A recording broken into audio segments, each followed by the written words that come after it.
మాధవ్. తూర్పుగోదావరి జిల్లా రాజానగరం నియోజకవర్గం కోరుకొండ మండలం బురద కాలువ ముంపుకు శాశ్వత పరిష్కారం చూపాలని ప్రజలు అధికారులను కోరుతున్నారు. కోరుకొండ మండలం శ్రీరంగపట్నం గ్రామస్తులు ప్రతి ఏటా వర్షాకాల సమయంలో బురద కాలువ వల్ల అనేక ఇబ్బందులకు గురవుతున్నారు. ఎగువన కురిసిన అధిక వర్షాలకు సోమవారం ఉదయం బురద కాలువకు 3 చోట్ల గండిపడింది.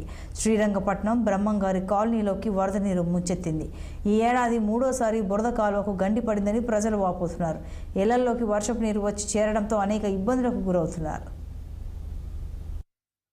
ఇక్కడ చూస్తున్నప్పుడు కానించి బురద కాలం నుంచి ఇప్పుడు ఈ ఊరందరూ సమస్యలు పడుతున్నారండి. ఈ సమస్యల పరిష్కారం అప్పటి నుంచి ఇప్పటికి ఎప్పుడూ జరగలేదు. నాయకులు ఎంతోమంది మారుతానే ఉన్నారు కానీ దీని పరిష్కారం చేయలేకపోయారండి. రాయి కట్టుబడి మాత్రం కట్టాలని ఎప్పటి నుంచో మేము కోరుకుంటున్నాం. ఆ కోరింది ఇప్పుడు వరకు ఎప్పుడు జరగలేదు. ఆ కోరిక అయితే తీరలేదు.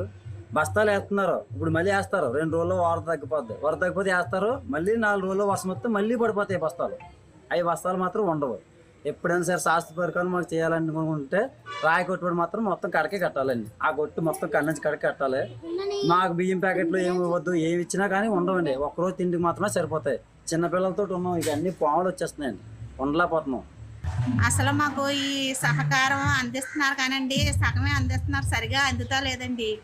బాగా మాకు గత 50 ఏళ్ళ కాడి నుంచి ఏ టైంలో వస్తుందో తెలుస్తలేదు, ఏ టైంలో వస్తుంది అన్నది మాకు బెదురు వస్తుంది తప్ప కానీ గవర్నమెంట్ పూర్తిగా సహాయం అందిస్తలేదు. అందించినట్టు అందించి కొండ కాలిపోతే ఎలాగా కింద పడిచేస్తాం, అలా అయిపోతుంది, వృధా అయిపోతుంది.